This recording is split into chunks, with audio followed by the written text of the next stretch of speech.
This week in our Q&A session with Toronto's Associate Medical Officer of Health, Dr. Vinita Dubey explains the Board of Health's declaration of anti-Black racism as a public health crisis, what that declaration means, and the next steps that need to be taken. We know that this is not a simple fix.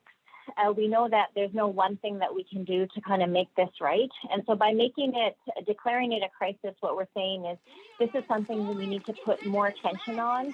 We need to consider an additional response to what we're doing, because what we're doing is not enough.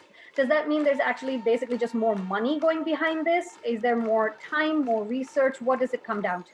Declaring it a crisis, first and foremost, means this is something that is pressing and it's going on right now, and we need to be able to look at it closer. And so that's the commitment that we have right now. And the rest of it, now we need to start developing a plan. And so we'll have to now see what kinds of things can we do that will make a meaningful impact.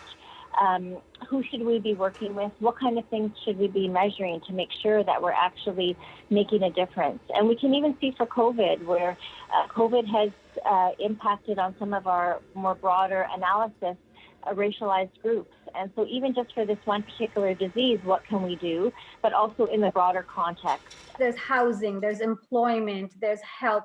There's so many aspects that go into affecting somebody's health and well-being. Will all those factors be looked at?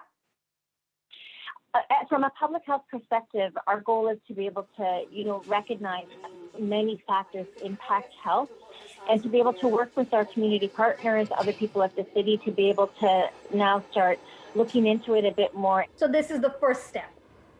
It's a first step, and I think it's an important first step because you have to first actually be able to name it before you can actually do something about it. The doctor also answered questions about the major developments this week regarding stage 2 of reopening, and for that you can go to our websites citynews.ca and 680news.com. Point your phone camera to the code on the screen you see right now, and a link will pop up to take you directly to the article. For City News, I'm Dilshad Burman.